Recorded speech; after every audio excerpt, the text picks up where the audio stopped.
By the way, with Beth and Stacey. I am Beth Cooper. And I am Stacey Earlywine.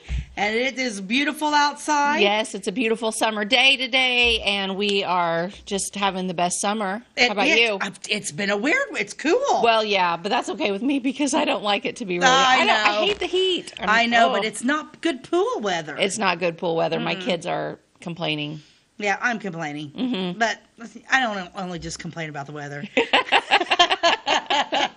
Oh, my goodness. Shoot. But yeah, it is beautiful. So, Yeah. Big plans today? No, not really. Just I don't know. I'm debating on what to do since you can't get in the pool because it's cold. hot tub. There you go. Hot tub, yeah. Cleaned the house yesterday. That's The no house fun. clean. Oh, you've already done it? Oh, Or yeah. so you don't have to do I it did today? it yesterday. Oh, well. Yeah, so So you can go home and enjoy your clean house. Watch probably. a movie or something. Yeah, I know. But boy, if I sit around, what is it? I can stand all day long. But boy, if I sit around, Uh-huh. of course, we had Jack and Joanna yesterday. So from like 8:30 till 2 till they left, there was no sitting. We planted blackberry bushes. Oh, yeah. Good. I'm a little off. You're supposed to do it like May, But Yeah, what's the almanac say about that? I don't know. Was the moon right for planting? I went. Yeah, it's good. I don't know. I bought blackberry trees or bushes. They're not really bushes. My blackberry, it's a twig. Oh, yeah. Is that? I'm like. I think that's normal. I was expecting more. Mm-hmm. Yeah, Jack and I and Joanna and Pawpaw, we got the tiller out, and oh my gosh, we were busy. Mm-hmm. Sounds fun. Yeah, I had to apologize to Paige when she picked him up because there's still a ginormous mound of dirt from when we dug our pool last year, and the gym has not. Got rid of, so now it's like Jack's dirt pile. So Paige came and got them like they're filthy. Filthy? Oh, but it was great. There is nothing like playing in the dirt when you're a kid. Oh, yeah. Nothing. I used to love to do that. We had behind one of the houses we lived in when I was a kid was a couple of really big mounds of dirt, and we would sit out there for hours and dig. Yeah, dig. Well, I'm the mud pie queen. I love the dirt and the. I love the dirt to this day. I love rain. I love rainstorms. I love it. I would always walk, with my bare feet down the ditches. Oh, Yeah. big time. Yeah, I like all that. And praise the Lord for some rain. Yes, we needed it. We could use a little bit more, but anyway, yeah, we're excited today. Today's show is. I'm looking forward to today's show. It's not something that I like to do, but who does? Right. I would agree. I don't love to do this, and I really didn't even enjoy some of the research I did on this because it kind of made me go, oh.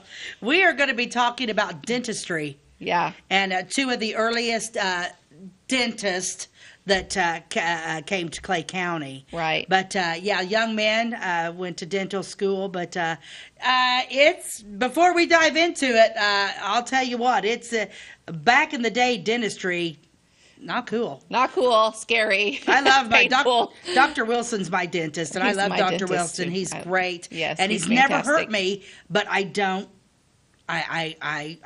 like that.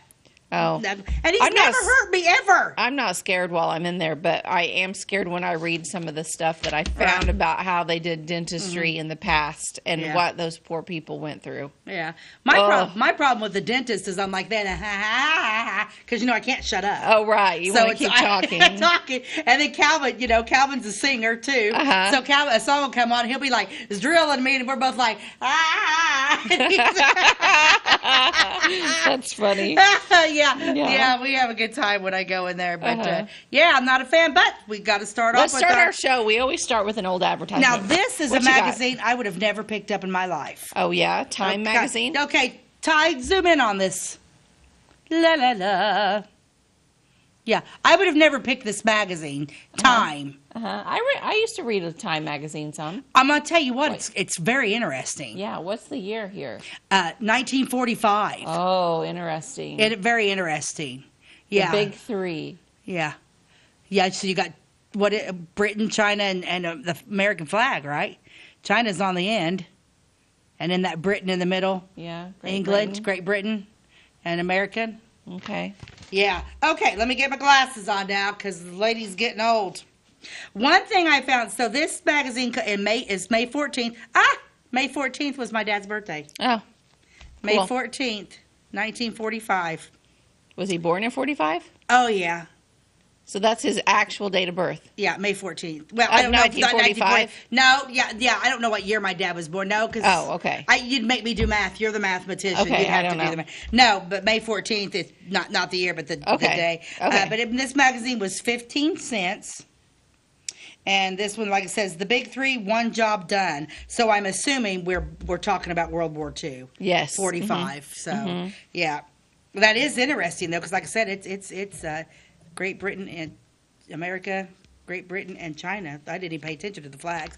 But the thing about these advertisements, and I'm probably going to use some ads from this one because there's some really different stuff in here. Okay. There is some really sad stuff because I was just flipping through. And one thing that I can't hardly read anything about the Holocaust. Yeah, it's The difficult. Holocaust disturbs me more than, and I know there's been. It has to be remembered. We have to continue to talk about it. I know, but boy, it's difficult. difficult. I think that the Holocaust is the biggest monstrosity that ever happened to a group of people. It's pure evil. Yes. It is pure. It's more evil than anything that's ever been done to a group. And so many. Not only the Jewish people, but like the Polish and the Germans, they were just evil. But the magazine's really cool. But there are some I had to flip through because there are some disturbing pictures of what they did to people. Anyway, so apparently because it was so terrible, World War II, almost every ad's about alcohol. Oh, drink away your problems. Drink away your problems. So this one's a really neat ad. Go ahead and put that up there, Ty. Look at this. 3 Feathers Reserve, first among fine whiskeys. You're certain to enjoy whiskey at its pre-war best when you ask for 3 Feathers. Have you guys ever heard? First of all, I think this is great. Those 3 Feathers are like fantastic. Yeah.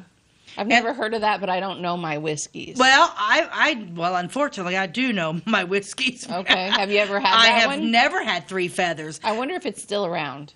I don't know. Ty will probably Google that for us. Well, here's a question. Does whiskey age like wine, like where it gets better? So, like, if you were to find an old bottle of this from 45, would it be a horrible, awful, nasty, or would it be, like, superb because it's old? I don't know. I don't know either. I don't know. But the ad's beautiful. It's got that navy blue back, and then there's like an ostrich in the back. But the feathers are beautiful. 3 Feathers Reserve, and of course it's on like one of those little glass trays. Right, of course. That's the only way to serve whiskey in 1945. Where did this come from? On a tray. On a tray. You're in war. Why wouldn't you have 3 white, beautiful feathers and glasses on a glass tray? First among fine whiskeys. So it will be interesting. Look up 3 Feathers and see when that was made. It says 3 Feathers Distributors Inc., New York, blended whiskey, 86 proof. The straight whiskeys in this product are 5 years or more old. 40% straight whiskey, 60% grain neutral spirits. Feather your nest. Hold the war bonds you buy. It's still around. It's still around. It's still around? Wow. Really? Okay. Well, we should have We should have treated this whiskey like we did the cake. Yeah. I don't think so. I don't think I could carry on a conversation if I would have been drinking whiskey. So it is. When did it start, Ty? 43. 43. So it's a brand new. Yeah, they were brand new in 1945 still. Yeah. Well, good for them. I wonder if it was like those Camel cigarettes. Remember we did the ad on Camel cigarettes? Oh, right. That one episode with I would say that was probably the most shocking, the shocking thing I ever read, how much money they made. Oh, yeah. Okay, well, we're just going to give them a little taste of what today's going to be like. Let's just talk. We're going to do early dentistry. Okay. I'm not going to get into my gentleman yet, and we want to save that beauty for after commercial break. Okay. But all right. just some fun facts about dentistry in the 1800s before, like the turn of the century. Okay. Did you know that the same people that cut your hair also took care of your teeth? Oh, right. I read that. If you needed anything dental done, you went to the barber. Of course. Go to the barber shop. I have a toothache. They were called barber surgeons. Okay. They actually had a title. They did all kinds of things, not just dentistry, not just haircuts. What all, do you have it written down what all they did? I don't, but it was like basically surgery. Yeah. I mean, they did everything. Yeah. You got infected skin or something. They would clean up your skin, take off a spot, whatever they need to do. Yeah. Yeah, I did come across a little bit of that. I found this interesting. So, back in the day, cavities were filled with gold, platinum, silver, lead, Ugh. And lead. I don't think I don't think there's an issue with the others, but lead, I would be a little concerned about lead poisoning. Yeah, lead poisoning. Well, who knows? Did they die of the infected tooth, or did they die of lead poisoning? Probably lead poisoning. There's probably a fun name to that, too. We should look up our death books. Yeah, probably. Maybe that was some of those. Maybe that was one of the ones that we didn't know. Speaking of the death book, though, I did find out the purpur, the purpur fever and the child bed were basically the same thing, and it was an infection after the woman had a baby that she died of. So we asked, one of them was purpur. They had it spelled wrong in the death book that we had. It was actually spelled someone else. And it had two names? Yeah, it was either called child bed or purpur fever. Purpur fever. Wasn't there something else that we were corrected on? That was corrected on. We were going to make a list for everybody who called, you know. I'll think about and that. Nobody really corrects us. They like to add to our stories. Right, because a lot of times we're like, hey, do you know, what does this mean? And then people message we'll us. We'll check on that shortly. Okay, get another weird thing. And I don't understand this. And today they still do this. And then we'll after we come back, we'll come back with some more of these. Okay. Teeth cleaning, salt and charcoal. See, I'm not getting that. Well, I guess the salt would be abrasive. Yeah, but get the plaque charcoal off of there. Charcoal is still in toothpaste and stuff today. I know. Am I thinking of like the charcoal that I'm cooking over the fire with? Yeah. Or am I thinking of a different? Or that I think it's all the same. It's just ground up. Because I remember, wasn't there a toothpaste that people started selling, and it was like it would literally make your teeth when you're doing it, your teeth are black. Yeah, but then when you probably awful, probably tastes terrible. I would think. I mean, ugh. I don't know. I haven't tried it, obviously, but maybe it works well. And then I'm going to go for one more. So teeth cleaning salt. You know what what they used to, what would they brushed them with? What? A bark. Twigs. Yeah, I remember that from a novel I read that was set back in the day. Brushing with water and twigs. Yeah, I don't know. It's like a birch bark or something was the best. I mean, I wonder if they just like kind of took, like it wasn't in a brush, so they must have just. You know, I figure they just do your finger. How many times you've ever went somewhere? Yeah, I've done that. Done that. Been there, done that. Well, we're going to take our first commercial break here, and we are going to come back with more dentistry. From the 1800s. At your locally owned Napa Auto Parts stores in Flora and Louisville, you can count on experts to have the solutions to keep you running on the road or in the field. More than just your car, the Napa Auto Parts stores in Flora and Louisville carry a large inventory of Napa products for farms, heavy trucks, and just about everything that moves. Experienced associates understand your needs and are ready to help with the perfect part at a great value. That's Napa Know-How at your locally owned Napa Auto Parts stores in Flora and Louisville. Briscoe Surplus Sales on the northeast edge of Flora is your one-stop do-it-all shop. Looking for rugged boots and footwear from great brands like Lacrosse, Rocky, and Carolina? They're there. How about top-notch small engine parts and service? Briscoe Surplus Sales has it. Whether you're wiring your switches or switching your wiring, Briscoe Surplus Sales has the solution and the know-how to help you get the job done right the first time. Briscoe Surplus Sales, your one-stop do-it-all shop. We like technology at Flora Savings Bank. Here's what you can accomplish in our mobile banking app in less than 30 seconds. See account balances in your transactions, set up an account alert, make a transfer between accounts, get an alert text message about your transfer, pay a bill, turn your debit card off and then back on. It all happens in the palm of your hand with our free My Bank to Go app. Search My Bank to Go in the App Store or Google Play and give mobile banking a try. Flora Savings Bank, member FDIC and equal housing lender.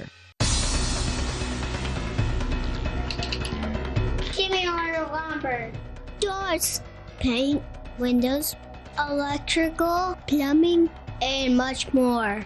Oh yeah, give me all your guns too. John Lucas. What? You better be dreaming about all the stuff we sell here at Zink Building Center. Oh, I would. Zink Building Center in Louisville on Route 45. It's a cool place. And welcome back to By the Way with Beth and Stacey. Today we are talking about dentistry, the history of dentistry in Clay County, but also in general. In general. You know, why is there not a silent drill? I don't know. I don't It's know, but probably that impossible. I think that would make all the difference in the world. If it was silent. Yeah. Maybe they could just put, earplugs in and you couldn't hear it. That would probably be the only option is to I don't close know. off but your hearing rather than, because it's got to make a noise when it touches the tooth. Yeah, I know, but even when it doesn't touch the tooth, it's like, yee, I know. yee. It's Yeah. like they're just like pushing on that. Right. I agree. Yeah. Okay, so some more fun facts about, how they remove teeth with hand tools. Oh, I got a lot of those to talk about. I know you do. I know you do. And there was no anesthesia. I mean, Nothing. They weren't there to give you a that shot. whiskey, 3 Feathers, wasn't invented yet, but I think they did give him like a shot of whiskey or a strong drink. Oh, you'd have to. There's no way. Because it's That horrible. that wouldn't help much. Toothaches. They drank when they had a toothache. They would drink opium syrup. Okay, well, the opium might actually help a little bit.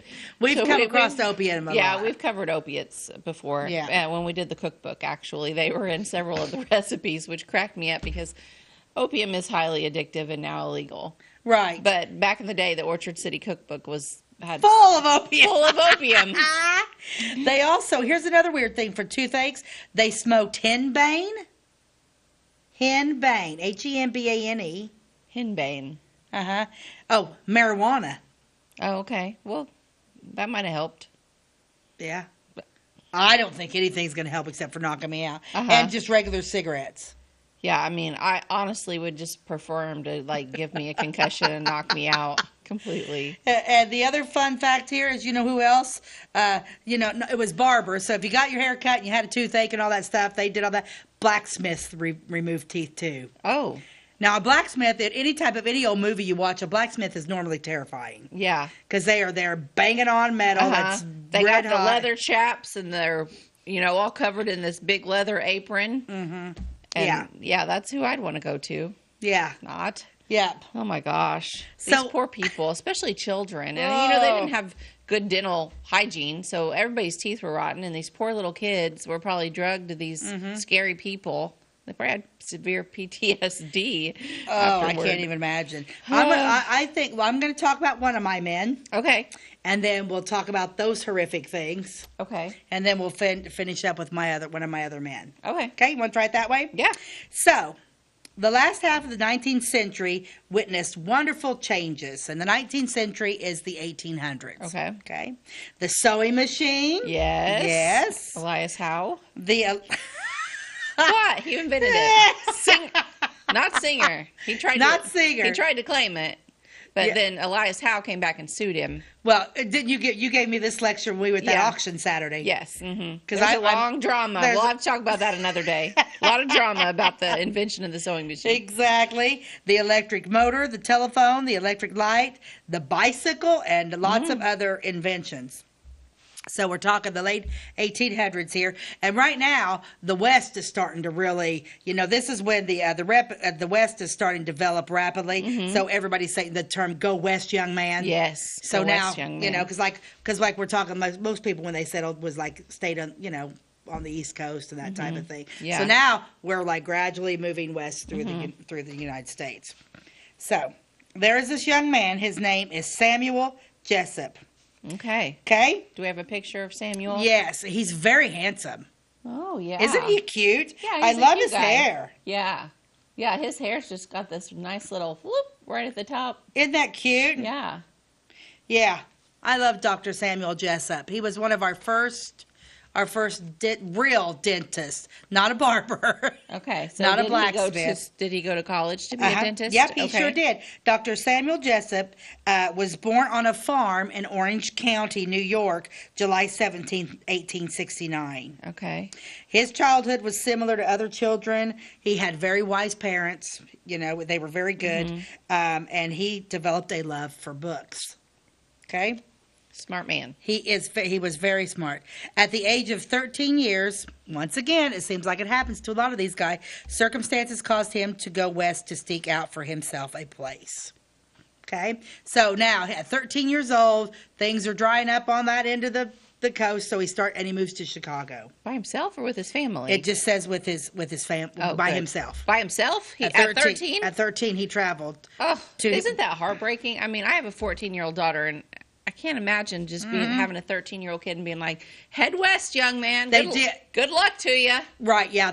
He moved to, yeah. Glad you like to read. The last time it talks about, like, he had a decent childhood with his parents, but then he started falling in love with books, and then at 13 years old left and traveled by himself to Chicago.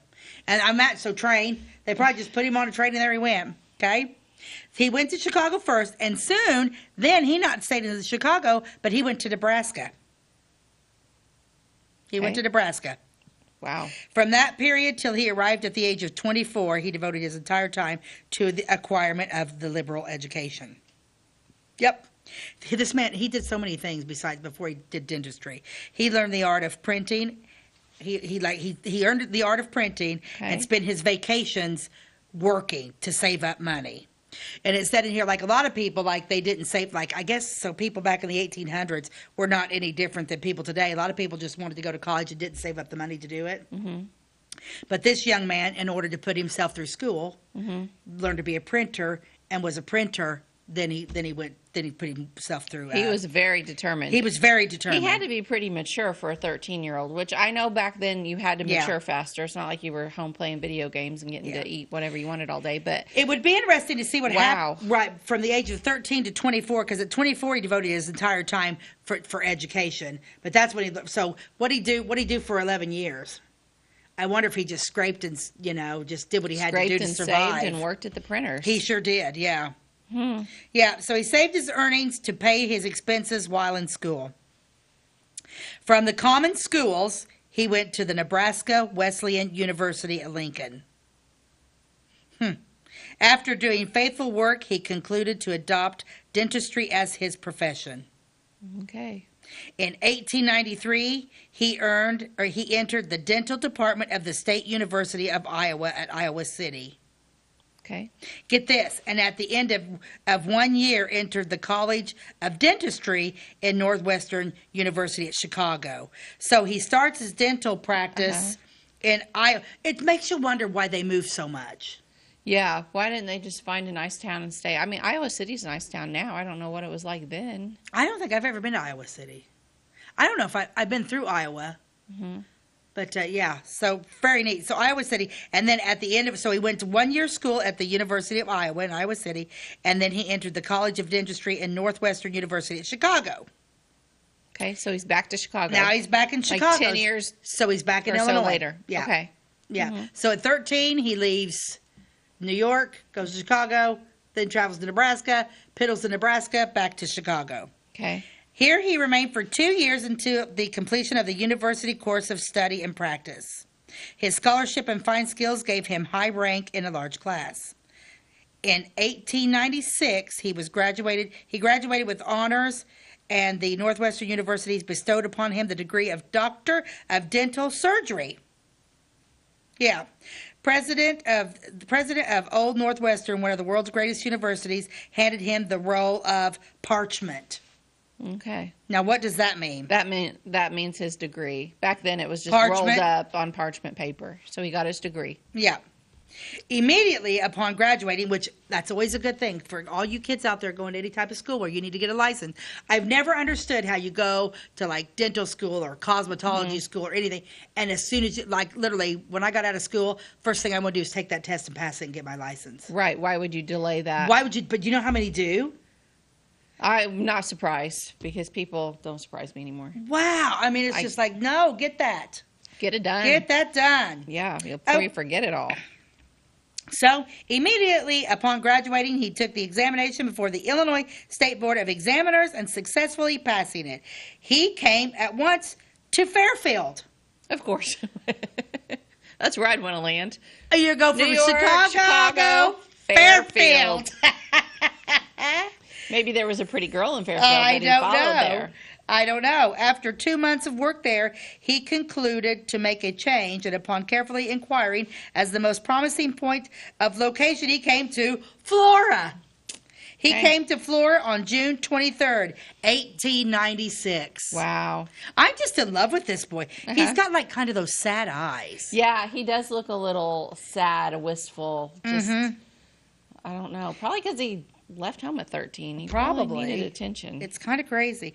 Dr. Jessup is of a kindly and social disposition, and his approachableness is a potent factor in the remarkable success which he has already crowned his efforts. His fame as a skillful dentist has overstepped the walls of our city, and he has established Saturday as his office day in Louisville. Oh, well, nice of him to do that. He gave up his, and it doesn't say anything about his social life. He's still not married? He's married. He was married to Miss Catherine G. Waibel, W-A-I-B-E-L, of Elmwood, Illinois, in 1898. So this boy did everything right. So it's not like he did this all while having a wife. He went to school, worked, went to dental school, started his practice, got married.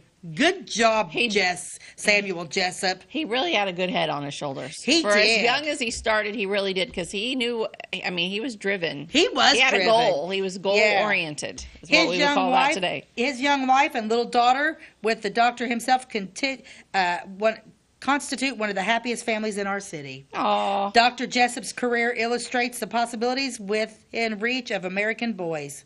I love this. Penniless but plucky. Oh, yeah, plucky. That's a good plucky. word. I like that word. Uh-huh. He has won his way to a most honorable place. He is a master of noble profession and enjoys the full assurance of unlimited success in his future courses. Oh. Dr. Samuel Jessup, dentist, and he is the first one. The next one, B.F. Scott actually opened his practice in 1892, and Dr. Jessup opened up in Florida in 96. So the next guy I'm going to talk about actually came just 4 a little years bit earlier. But we had two dentists at the turn of the century. Where was Jessup's business or home? Did you find any addresses? I don't have any addresses on that, but I did find where B.F. Scott's was. Okay, we'll get to So him in a yeah, minute, that's kind of cool. Yeah. But yeah, he was determined. I love the way he just did everything. Yeah. And I love the way he had the determination to. It's weird. Work your way through school. Yeah. What? Uh-huh. What? Well, you had to. Be responsible? Yeah. Yeah, responsibility was your only choice. That or, Yeah. Be poor forever. What? I mean- I couldn't find anything, but I would like to look him up, because then I did the whole Find a Grave. You're going to have to school me on Find a Grave. Oh, okay. Because I went and Find a Grave, and it was like, I don't know how to look up people. But Okay. I'm assuming if they lived in Florida and Louisville, he's got to be buried around here somewhere. I'll find him. You find him. I sure will. That is your goal for Okay. today. And we're going to come back after a quick commercial break. If you're looking for a loan for your brand new home, call Clay County State Bank. If you want to transfer money so your future will look sunny, call Clay County State Bank. We got checking and savings and bill pay too. An online bank, you just ask our crew. For all your banking needs, we think you will agree. Clay County State Bank is the place you need to be. Clay County State Bank. At Clay City Banking Company, we're all on the same team, regardless of zip code.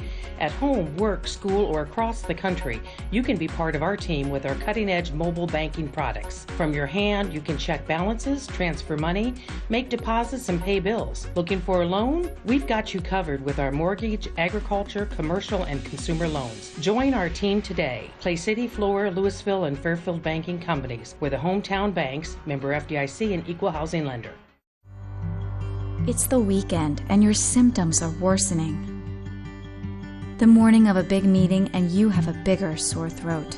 Ever experienced that urgency after picking up your sick child and your community health center has already closed? You will be able to connect to a provider at crhpc.org. Even if you have never been to CRHPC, you are welcome to utilize our services. Feel better after scheduling a video visit with CRHPC. Tomorrow. Some fear the uncertainty it brings. Some trust the promise it holds. At Grinnell Mutual, we are always looking forward to tomorrow, growing and innovating. So even if the plans you have for the future aren't the same as the plans that the future holds for you, you can be ready. Because we'll be ready, like we have been for over 100 years.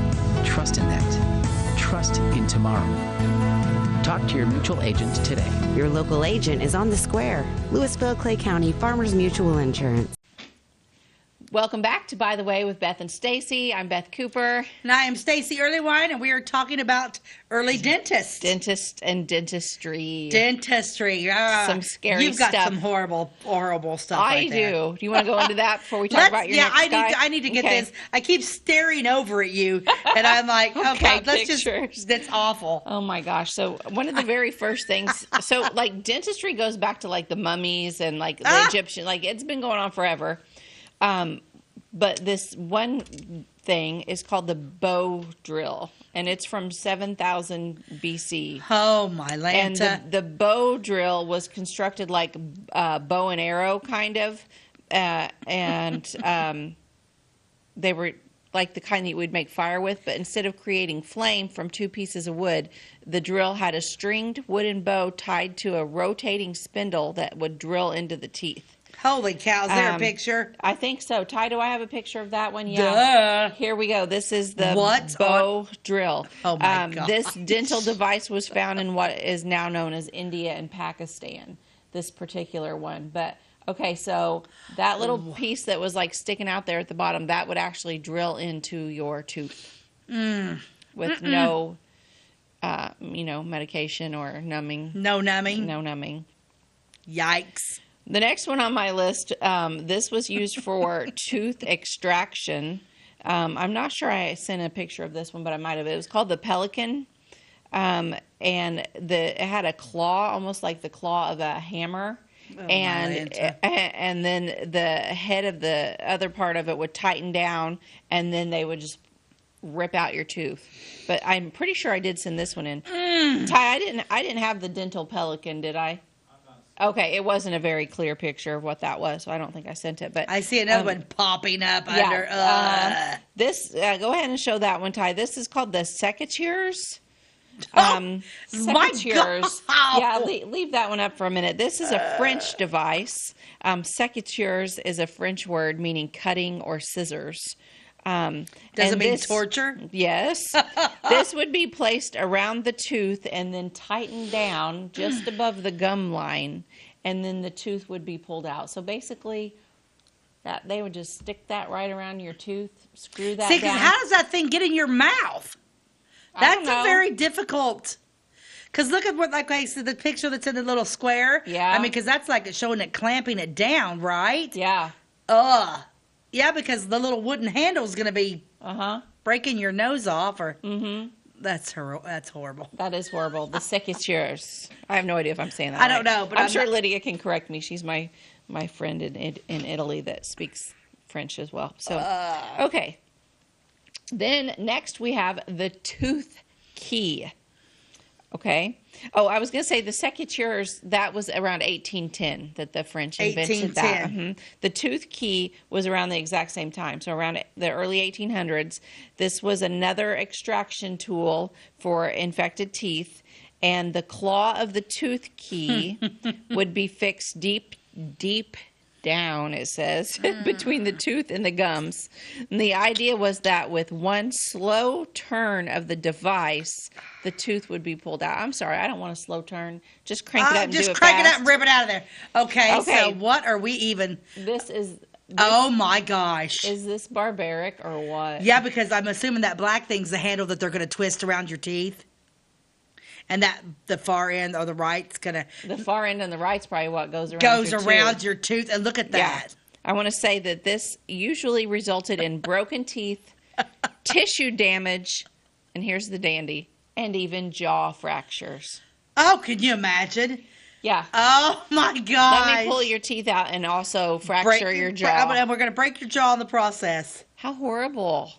But did these people have any other alternatives? I mean, like, if this tooth was rotten out and their tooth hurt so bad, they probably felt like they were doing the right thing by going to a dentist. Okay, so that was 1810. What years was this guy Jessup going? We're talking 1896.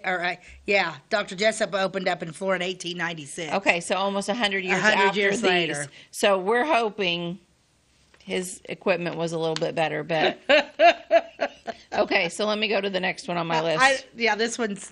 Okay, we got the Civil War era forceps. This was started in the 1860s. Yep, Ty, go ahead and show that. The forceps were invented after the failure of the tooth key. Okay, so they decided the tooth key was this looks much better. This looks much better. The tooth key was breaking too many jaws, so let's invent this device. A little more. This looks better. I mean, what could go wrong, right? The drill in the center of this tool would work on the root of the tooth, while the forceps would pull to extract the tooth. So that part in the middle is going to go down into your root. That's going while to those two other clampy things, we're going to grab a hold of the tooth and get it out of the way. So apparently they're just going to go down there and rotor root your root away. Oh my gosh. And break that away, and then that other one's going to go in there and just pop it right out of there. Can you even imagine? No. It's horrifying. Thank you, God, that I am born in the time era that I am in. Praise Jesus for 1967 when I was born. I could not. I remember my boys, Mac and Connor, were they were tumblers, and we were going to South Dakota, and for them to do the tumbling national thing, and we drove through Iowa, and we came across this like 1850s town. So basically, this lady, it's kind of like what they've done up there at Kinmundy, right? This lady had like really bought like all these original buildings, bought this town. So it's an old town, but then like kept bringing buildings in. Oh, fun. Okay, so like you go through and it's a tourist trap, but it's super cool because I love a tourist trap. And so you sign up and you do all this, and then like you can do like the old fashioned pictures, or you could pay to walk through this town. So literally, like when you walk through this town, actors, it was original buildings. So the saloon like had the original bullet holes in it. Fun. Everything was original. I wonder where that's at. I bet Dorothy will know. Yeah, you'll find out about that because it's really cool. I suggest. And it was advertised everywhere. And I'll never forget because we're like in the bar and like the table, everything's there, and the bullet holes. You know, then the old church is there. People are walking around, actors in period clothing. It's kind of like going when you go to Tombstone, how they kind of keep that. And we went into a dental office. Oh my gosh. These tools were laying there. We're just laying there. Oh my gosh. And it was weird because you know where the dental office was at in the back room? A brothel. Oh. That's not where I thought this was going. The brothel was in the back of the dentist office? No, the dentist office was in the back of the brothel. Oh, that's even worse.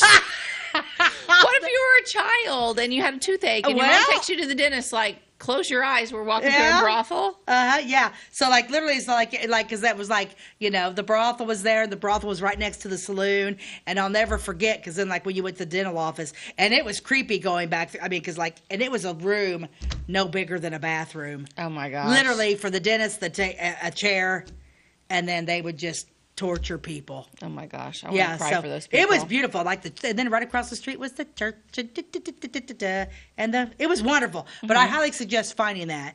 It just going through it's in Iowa. Okay. You know, like when you start kind of like seeing the Laura Ingalls stuff. It's kind of like in that. It was really cool. I was going to compare Laura Ingalls to the Jessup guy because I think Laura Ingalls was born in the 1870s and he was born in the 1860s. Yeah. So that would all be around the same time period to put that in perspective for people. I love visuals like that because it's hard to get that. Right, because you hear 1860, but in your mind you don't really know what was going on. But he was born right in the middle of the Civil War, Jessup, right? Yeah. What year did you say he was? 1860 or? That's okay. Yeah, I put him up. Yeah. 1860s. Yeah. Okay. So pretty neat. Yeah. Yeah. Okay, so let's talk a little bit more about your torture devices. Okay. Well, that was actually the last one I had. Okay. I didn't have any that were after that. No, I do have more though, but this is more just like basic history of dentistry, and it goes this. Let's hear some more more history. history. The ancient Sumerian people. They believed that cavities and tooth decay were caused by tooth worms. Yeah. And this belief persisted for many centuries and in many different cultures. And the treatment was to try to lure the worm out with honey and magic spells and potions. Nice. So, do you think honey would help already rotten tooth? Oh. I think that was not the best thing, but tooth worms is what they believed was happening. Tooth worms. Tooth worms. Mm-hmm. The first known dental practitioner was 2600 BC, and it's a tomb in Egypt, And there's an inscription on the tomb of an Egyptian scribe named Hesi Ray, and it's the first known reference to somebody as a dental practitioner. So way back ancient Egypt, he is on his tombstone. It says, "The greatest of those who deal with teeth and of physicians." First time somebody dealing with teeth is mentioned on any type of tombstone or anything. So they credit him as the very first known dental practitioner. How interesting. Yeah. I like it. Yeah. So another thing interesting is Aristotle and Hippocrates, they were the Greek ancient philosophers. They wrote about dentistry. Really? Uh-huh. They mention identifying the pattern in which adult teeth come in, and then stabilizing the teeth and the jaw with wires and methods for tooth extraction. So they were already thinking about orthodontics. Like, let's straighten these teeth, let's wire them together. So that went back further than I really thought. Because, like, orthodontics, I didn't really expect that to be as ancient as that. Like, I really figured, like, maybe the 1900s. Like, you don't hear about Laura Ingalls having braces. So it was like, well, who did? Who did? Even the rich kids, like, you don't hear about that. Like, Downton Abbey, like, it's not like Mary had braces. So it's like, I don't know. Like, I just figured it was more of a recent thing, like the 1960s or 70s. I would have thought so. No, people were talking about it way back in 300 BC. Cool. The ancient Chinese medical text includes a mention of silver fillings, and the text refers to a silver paste, which would have been quite similar to the amalgam that they use in modern dentistry. Okay. But talking about silver, like, you can also have too much silver in your body and then have silver poisoning. You've seen people that turn blue because they. So, do you think they dealt with that? I mean, that's almost as bad as like lead. Yeah, too much of anything. Too much of a good thing's too much, right? Isn't that what they say? Yeah. The very first book about dentistry was in Germany, and it was a book titled "Little Medicinal Book for All Kinds of Diseases and Infirmities of the Teeth" by Artsny Buchling. Well, the thing about it is you would have had to done something, because I don't know if you've ever had a toothache, but it can just destroy your entire body. Oh, yeah. And then that infection's right by your brain. And it's all you can think about. Bada boom. Yeah. There's nothing. An earache and a toothache, I don't think there's anything worse. And toothaches can go straight to your blood. You go septic and you're dead. Yeah. You're done. Let's see. 1723, French surgeon Pierre Fauchard, I don't know how to speak French, publishes The Surgeon Dentist, a treatise on teeth, the first comprehensive guide to dental care ever written. He is considered the father of modern dentistry because many of the book's ideas regarding oral anatomy, restoring teeth, and creating dentures are the basis of the practice of dentistry moving forward. So he wrote the first book on dentistry that is considered like modern dentistry. But this is still prior to those torture let's instruments. finish this after we take another commercial break. Sounds good. We'll be right back. Do you bowl like this? That's great. Do you bowl like this? That's great too. That's because whether you're a pro or you just want to have a lot of fun, at Peggle's Silver Dollar Lanes, we have a lane for you. We have galaxy bowling, gaming for kids and adults, Joe's Pizza, a full bar, darts, pool, and fresh and clean bowling shoes. Boy, does that smell nice. So come on down to Peggle Silver Dollar Lanes in Effingham, where we have a lane for you. My name is Robin Stanford. I own Stanford Marketing. It's a promotional products business along with an embroidery business. And we do custom hats, t-shirts, anything, you name it, we can make it. People like that we do stuff in-house and we can actually make things here and that we're not contracting the work out to other places. We never say no. We always try to find a way to do it. If anybody can do it, we can do it. We are hardworking women, that is for sure. Come to Stanford Marketing in Flora for all your custom and promotional needs. The insurance specialists have options to tailor to your needs at CSI Insurance Brokers. Experienced insurance brokers at CSI are skilled with all types of insurance plans and policies and represent many companies, including Safeco Insurance. You'll benefit from their detailed expertise, unbeatable premiums, and commitment to customer service. CSI Insurance Brokers and Safeco Insurance Company, providing affordable rates on quality insurance since 1952. For over 50 years, at your locally owned and operated Royal King Supply in Salem and Olney, we've helped you and your neighbors enjoy an easy country lifestyle.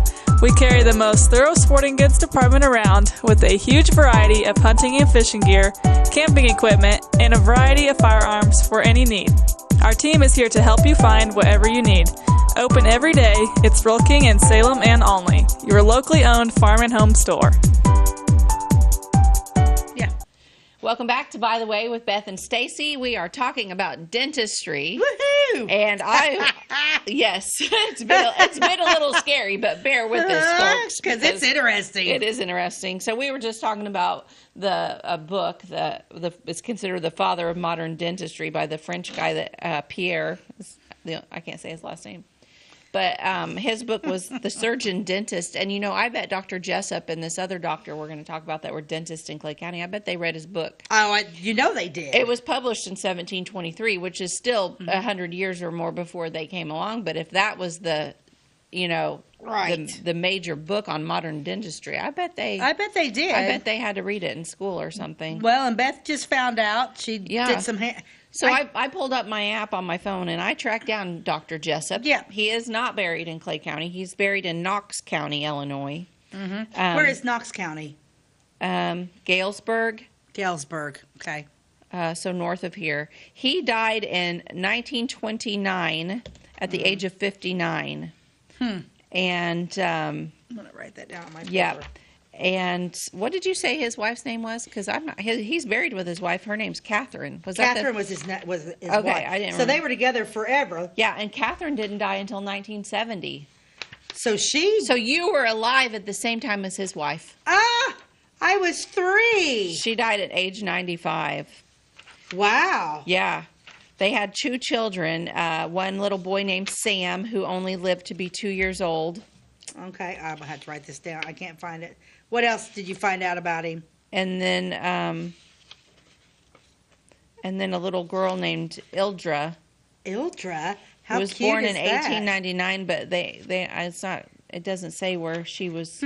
Oh, on the stone it does. She died in 1991. Wow. And where's she buried? There. So they remained in that county? Mm-hmm. Actually, I think the little boy died. I think he was 4. The tombstone is probably the one that's correct. There's varying dates here. But, okay, this is interesting. His children had the last name Larson. Really? Oh, no. Ildra married a Larson. Okay, that makes sense. Okay. So, Ildra, I like that name, Ildra. Yeah, Ildra was a Jessup, and then she married a Larson. They all share the same tombstone in Knox County. Knox County. So they all stayed together all those years. Yep, they're all together in Knox County, but I don't know what took him up there after here. I don't know. But we tracked him down. Okay. Yeah, you did good on that. And let me see that app.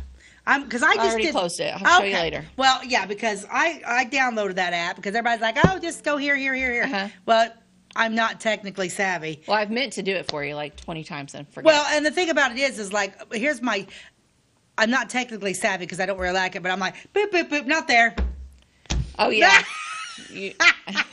I searched. He didn't exist in my search. I searched for him in Clay County and it came up and no. So then I just searched for him in the whole state of Illinois and boom, bada boom, he was the 3rd one down. Okay, so when we're eating lunch, I'm gonna make sure I have the right app and you're going to school me. Yes, today is the day. You're going to get a tutorial. Well, our next guy that we're going to talk about is B.F. Scott. Okay.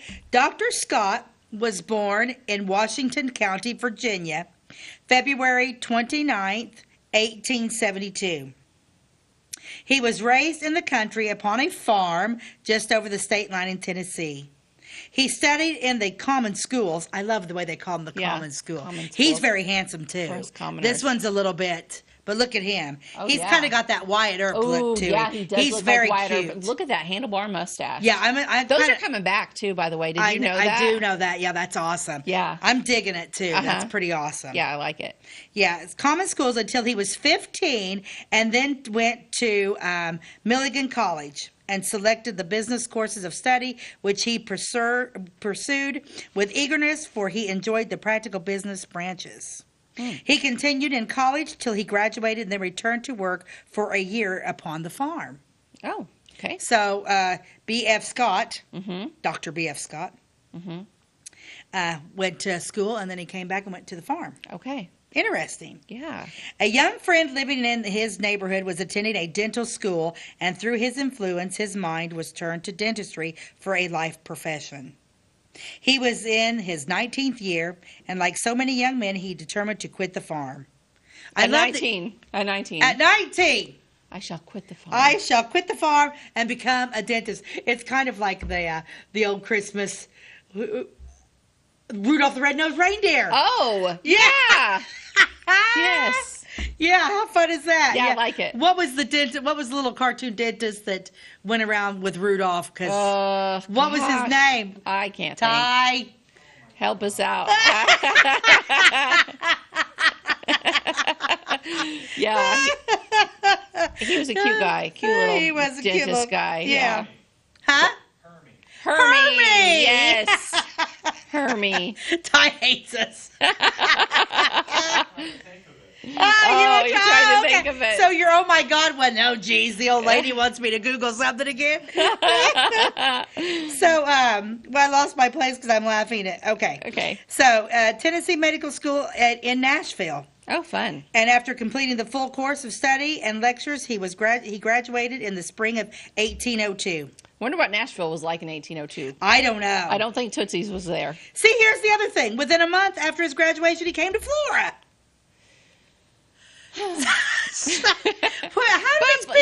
Let's defend ourselves for a minute. Because I just leave his picture up there because he's so cute. Small towns had a lot to offer. I They mean, did, it was a great place to raise a family. It was safe. It was clean. It was, you could kind of be somebody in town instead of just being one of a million in the city. Mm-hmm. Yeah. He came to Flora on the second day of May. Formed a co-partnership with Dr. McQuown. McQuown. So there was another. So there was another doctor. Okay. He was much pleased with the city and business was good. He bought out his partner in January 1894 and ever since has concluded the business alone. The firm of McQuown and Scott occupied 2 rooms. This is where it gets. So he was downtown Flora. Okay. And where I mentioned doing the C.S. Cunningham's, the jewelry store, one of the first jewelry stores in Flora. Yeah, but where is that? It's on, it's it's on the north side of West North Avenue, one of them second-story buildings, kind of like right at the gym in that area. Oh, It's where okay. the jewelry store was at. Okay. So he occupied the whole second floor. Okay, so somewhere around where the gym currently is on the which second we'll nail floor. that down. Okay. Because the jewelry store was beautiful. It was big and it was beautiful and it was grand. That was. We're going to talk about Mr. Cunningham that ran the jewelry store in a future episode coming up. So. The Scott Dental rooms are elegantly furnished and they are amply provided with every instrument, machine, and device needed in a first-class dentistry establishment. So first class, so it wasn't. First class. I bet he didn't have. But did he have any of these? What did he have? What did they use? I don't know. The doctor can generally be found hard at work in his laboratory when not busy in the operating room. So he was a surgeon. Yeah. So maybe by that time, maybe they were giving everybody opium and knocking them out and pulling out their tooth in. The doctor is of lively, jovial turn. Okay. And 5 years ago, well, this would have been years ago, a few of his intimate acquaintances could have been pursued to believe that he would ever think of taking life seriously. So he must have been a fun guy. Okay. Good looking, a surgeon, funny, and jovial. fun. Mm-hmm. That's my kind of man right up there. Yeah. With his handlebar mustache, joking around, being like, hang on, honey, I'll have this over in just a minute. Probably terrifying. However, on the 11th day of April 1898, he was married to one of Flora's most charming young ladies, Miss Effie B. Smith, daughter of the senior member of the clothing firm Smith Brothers. So, we've got some more research to do. Okay. Have you come across any Smith Brothers? Nope. Clothing? Nope. Me either. Yeah. Okay. Okie dokie. He is an ardent advocate of the new Opera House. Okay, this man really has my heart. Yeah. So he loved the Opera House. Who wouldn't, right? Who wouldn't? So I'm 'Cause assuming it's not like they were singing opera there. No. I mean, it was all called- kinds yeah. of performances and Lots of stuff, Yeah, all yeah. kinds of things. So the Orpheum is what I'm thinking. Mhm. He is an ardent advocate of the new Opera House and thinks that this may well examine into his own business method with the suspicion that there lies the trouble. I don't know what that means. Okay. Our city will be respected and honored among her neighbors in proportion to her strength, not in walls and forts and material defenses, but according to the wisdom, foresight, tact, and skill of her business and professional men and women. So he really thought highly of Flora. Yeah, he I love did. the way they call her. Yeah. It's kind of like ships, they always call ships. Ships are female, apparently. Maybe towns Cities- are. Towns are too. I bet cities are too. Flora's a very feminine name. It so. is. Mm-hmm. Dr. B.F. Scott. Well, Looks I like liked Wyatt him. Earp. He's Mhm. smart. He's a surgeon. Mhm. He's very, very good looking, and he loved the Opera House. Yeah. So Good looking guy. good looking guy. Love that. So Mhm. then we need to find out where B.F. Scott's buried too. Yeah. Well, I'll look that up. We'll look that up, report and we'll back. let you know here. Yeah. Here one of these days. Yeah. 'Cause Yeah, well, this is an interesting topic. I'm glad we covered it. I know. Like, I didn't know anything about our first dentist, and I hadn't really given a lot of thought to dentistry in Flora. No. And I really hadn't given a lot of thought to past dental instruments because I probably have avoided that topic my entire life. Well, yeah, because dentistry is horrible. Mm-hmm. Okay, welcome back to By the Way. We had a little technical glitch there, but we are trying to end the show, and we're talking about rules to live by and wonderful quotes. I mean, yes. that are just a rule to live by. They're kind of all one and the same. I stole this book from Jim Okay. today. Literally, I came downstairs and he was like, not everything in this house is yours. Uh-huh. I'm like, well, name one thing. Apparently, it's this book. So I took it. So now, yes, everything in this house is mine. So this is one of my favorite quotes, and it's one you're going to remember, but I love it, love it, love it. Uh-huh. No one can make you feel inferior without your consent. Never give it. Yep. Eleanor Roosevelt. Oh, I love her. I love Eleanor Roosevelt. Oh, my gosh. Man. I read her biography. I don't know if you've read her I biography. haven't. Oh, it's I so love good. it. Yeah, she's amazing. She was I'm amazing. going to have to get on a podcast. I'm not a very strong reader like you are, Uh-huh. but I'll have to get on her. I'll have to find a podcast with that. Eleanor yeah. Roosevelt. She was fantastic. Never give it. Mhm. Yeah, she was fascinating. Yeah. Loved her. There's a podcast called The History Chicks for those of you that like podcasts, and they talk about women in history and It's tell great. their whole entire story, and they also covered Eleanor Roosevelt. Yeah, Malia put me on to that. Mm-hmm. Oh, yeah. It's good. She put it on my phone. Oh, yeah. Malia's my daughter. So Okay, well, that's it. What a great, Okay. fun, and terrifying, and be glad that you live in the 21st century. Exactly. Dentistry. Fun. Thanks for joining us. Bye-bye. God bless you. Have a great day.